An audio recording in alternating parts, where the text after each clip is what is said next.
I was talking to a guy the other day, and he and I have two different experiences of college. Okay. I basically paid my way through college by starting a DJ business in my dorm room. I'd record artists, and I turned my phone jack into a credit card terminal. And did you do that out of necessity? Yeah, I had to pay my way through college. There you go. And I kept having to meet with the dean of men, who would tell me you cannot conduct commerce on campus. To which I would tell him, that's the point. That's the whole reason I'm going to college, right? Is to be able to conduct commerce, to learn how to run a business.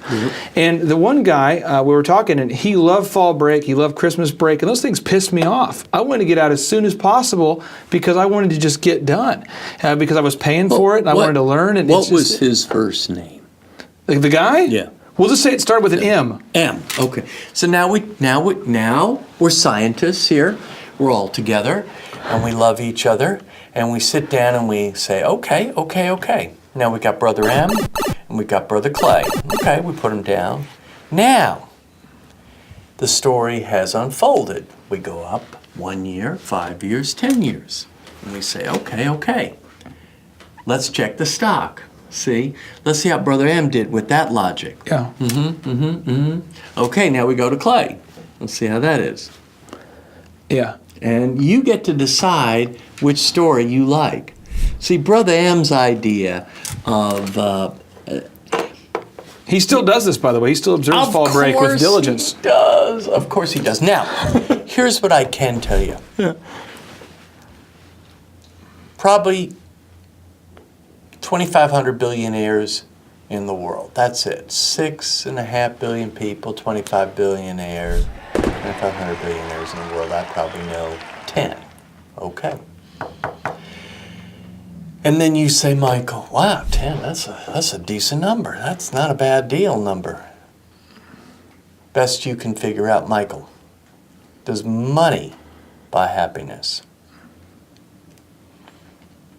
No, Clay, it doesn't. No, it doesn't.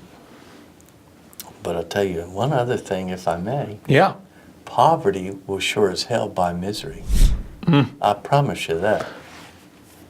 I cannot tell you that money buys happiness, but I promise you that poverty will buy misery. I want to ask you this. So I want to read the entirety of this quote because I think you're going to love it here. You got it. He says, work like hell. I mean, you just have to put in 80 to 100-hour weeks every week. Now, this improves the odds of success. If other people are working 40-hour weeks, and you're putting in 100-hour weeks, then even if you're doing the same thing, you know that you'll achieve in 4 months what it takes them a year to achieve. Now, you've worked directly with artists like... God bless him. God bless him. What's his car, Tesla? I want to buy a Tesla just based on that quote. Yeah. God bless him. He talks about how important it is to work hard. And I was thinking about a lot of people who are into music know the work ethic of Prince. He's just legendary. Like the song Kiss, I'm a music connoisseur, but the song Kiss, what happened was he got frustrated with the band because they weren't cooperating, and he basically was like, you guys go home. So then he pulls an all-nighter and writes the entire song and plays all the instruments by himself, records it all multi-track with his own background vocals, does the whole thing, comes back the next day. That's one of his more popular songs. And you talk about Prince, and you've represented the guy.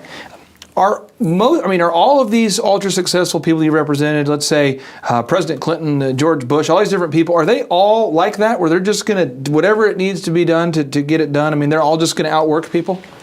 Yes. Okay. Now, moving on to this next... And I intentionally answered you in a very taciturn way. Yes. Now, let's just pause and have the audience do with that information that which they want. Yes. Just kind of marinate on it.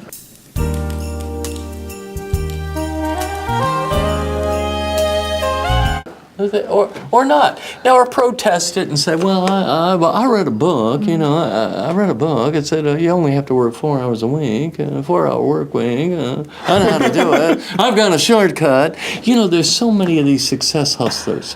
Yeah, you see the whole deal. That's the reason why we love Thrive. That's what real estate. I got on the Hawaii with the supermodel. I got to tell you this. I had a speaking event I did for a large corporation, and the lady, she says, now with Thrive, what are you going to try to sell people at the back of the room? Nothing. And I said, nothing. And she says, well, what about, and I said, there's nothing. Like, the whole point is you go on the thing, it's $50 a month, if you know, that's it. There's no upsell, there's no, and she's like, well, why? And I said, because the point is we want to give people the knowledge. Now, if they don't apply it, it's up to them. But we have nothing else to upsell. We're not trying to or sell success. Or, hustler. You know, all these guys, you've seen them, they're hilarious. do they piss you off, though? They make you crazy? Or do you applaud their No, it's marketing? funny